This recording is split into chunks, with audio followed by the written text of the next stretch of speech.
Marvel cinematic universe का future एक नए विलन के इंट्रोडक्शन करने वाला है जो ब्रूस बैनर के हल्क से भी ज्यादा पावरफुल हो सकता है। थेडियस रॉस, जिसे अब हैरिसन फोर्ड प्ले करेंगे, रेड हल्क के रूप में डिबेट करने वाला है।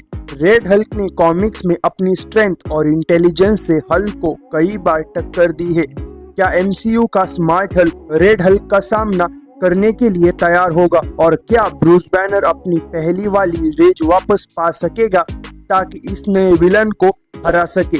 रेड हल्क एमसीयू में ब्रूस बैनर के हल्क से टक्कर लेने के लिए काफी स्ट्रॉन्ग हो सकता है। रेड हल्क मार्वल कॉमिक्स में हल्क से कई तरीके से ज्यादा पावरफुल है, जो एमसीयू फ्यूचर में उनके बीच के बड़े बैटल्स को टीच करेगा। मार्वल स्टूडियोज रेड हल्क को जल्दी इंट्रोड्यूस कर सकता है, शायद Captain America Brave New World या थंडरबोल्ट्स मूवी में। एमसीयू के करियर में मार्क रफेलो के Bruce Banner as one of the strongest Avenger depict किया गया है, उसकी एबिलिटी के कारण जो उसे गामा रेडिएशन से ओवरपावर्ड जाइंट मस्कुलर बीस्ट में ट्रांसफॉर्म कर देती है।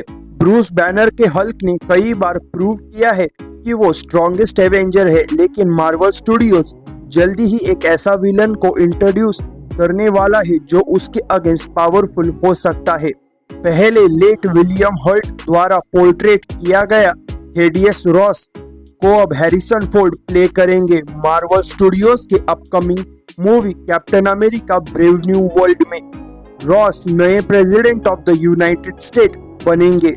एमसीयू अब एक्सपीरियंस कैरेक्टर के रिकास्टिंग पे लोगों को ये बिलीव करने पर मजबूर कर दिया है कि ब्रूस बैनर का हल्क का इविल वर्जन। एमसीयू अब एक्सपीरियंस कैरेक्टर के रिकास्टिंग ने लोगों को ये बिलीव करने पर मजबूर कर दिया है कि उनका इविल अल्टर ईगो एमसीयू के फेज 5 में अपीयरेंस कर सकता है। लाइव एक्शन रेड हल्क के इमरजेंस एक ऐसा विलन को इंट्रोड्यूस कर सकता है जो हल्क से भी ज्यादा पावरफुल हो और फोर्ड के फ्यूचर एमसीयू रोल को ह्यूज बना सकता है।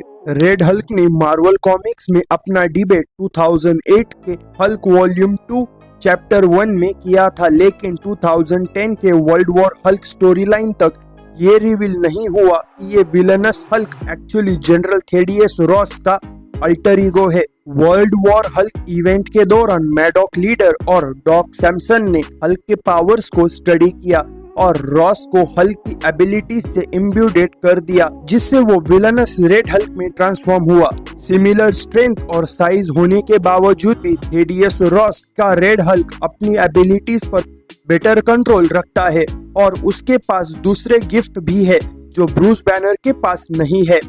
नोटेबली रेड हल्क दूसरी एनर्जीज को एब्जॉर्ब कर सकता है, जो उसे और भी ज्यादा स्ट्रॉन्ग बना देती है।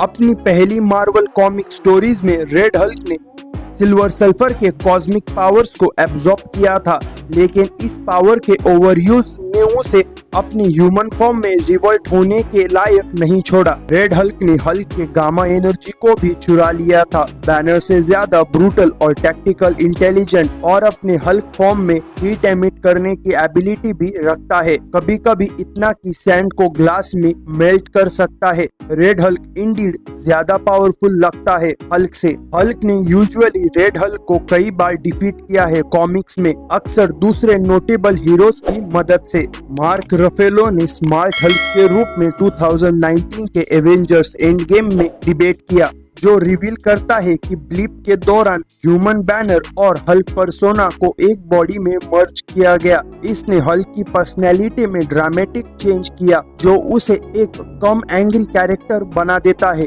एमसीयू के फेज 4 में हल्क के रेज के लॉस उन्हें रेड हल्क के अटैक के लिए ज्यादा वल्नरेबल बना सकता है अगर दोनों फ्यूचर में लड़ते हैं, जो एक पॉसिबिलिटी है। मार्वल कॉमिक्स में हल्क ने यूजुअली रेड हल्क को डिफीट किया है, अक्सर दूसरे नोटेबल हीरो की मदद से, लेकिन ये रेगुलर था हल्क के रेज फैक्टर और शेयर ब्रूटैलिटी के कारण, जो उसे रेड हल्क के साथ फाइट करने में हेल्प करता था। लेकिन अब मार्क रफेलो के लाइव एक्शन हल्क में ये मिसिंग है।